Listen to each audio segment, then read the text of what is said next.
If you're running into the "couldn't initialize rendering in shared mode" error in FL Studio, don't worry. This issue is often linked to audio device settings, and there are several ways to troubleshoot and fix it. Let's walk through the steps, starting with the most common solutions. First, locate your audio device settings. Right-click on the sound icon in your taskbar and select Sound Settings. Scroll down and click More Sound Settings to open the Legacy Sound Control panel. Here, decide whether the issue is with your playback device, like your speakers or headphones, or your recording device, like your microphone. Once you've identified the device, right-click on it and select Properties. Go to the Advanced tab.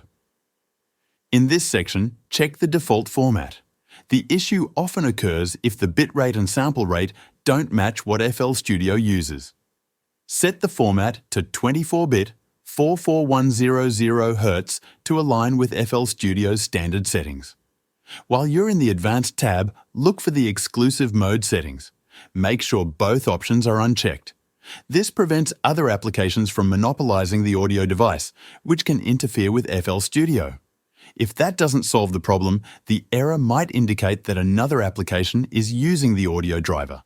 Close all programs that could be accessing your sound device, including browsers, video players, and other audio software.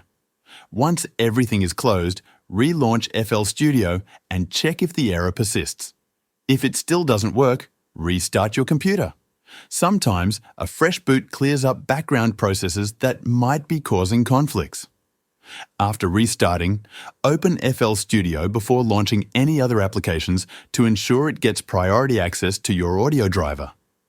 These steps should help resolve the error. Thanks for watching, and I hope this guide helps you get back to creating music without interruptions.